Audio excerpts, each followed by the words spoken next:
কোনো ধরনের third party app ছাড়া কীভাবে হোয়াটসঅ্যাপ ফিঙ্গারপ্রিন্ট লক করা যায় ডিভাইস থেকে, আজকে সেটা দেখাবো। এর জন্য প্রথমে আমাদের ফোনের সেটিংয়ে আসতে হবে। সেটিংয়ে আসার পর একটু নিচের দিকে স্ক্রল করব। নিচের দিকে স্ক্রল করার পরে অ্যাপস নামে একটি অপশন দেখতে পারবো। আমরা অ্যাপসে ক্লিক করে দেব। অ্যাপসে ক্লিক করার পর আমাদের সামনে এরকম একটি অপশন আসবে। এখান থেকে আমরা অ্যাপ লগে ক্লিক করব। তারপরে টার্ন অন লেখা আছে, এখানে ক্লিক করে দেব। টার্ন অন লেখায় ক্লিক করার পরে একটু অপেক্ষা করব। একটু অপেক্ষা করার পরে আমাদের সামনে এরকম একটা ইন্টারফেস শো করবে। এখানে নট নয়ে ক্লিক করব। ক্লিক করার পরে 4 সেকেন্ডের মতো অপেক্ষা করার পরে নট নয়ে আবার এগেন ক্লিক করে দেব। ক্লিক করার পরে এখানে আমরা যে অ্যাপসটি লক করতে চাইব সেই অ্যাপটি শুধু সিলেক্ট করব আর বাকি সবগুলো রিমুভ করে দেব।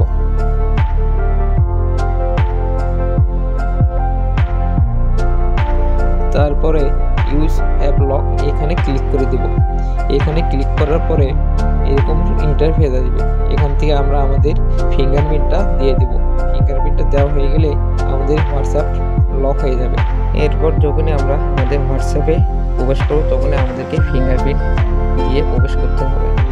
এভাবে আমরা আমাদের হোয়াটসঅ্যাপ লক করতে পারি।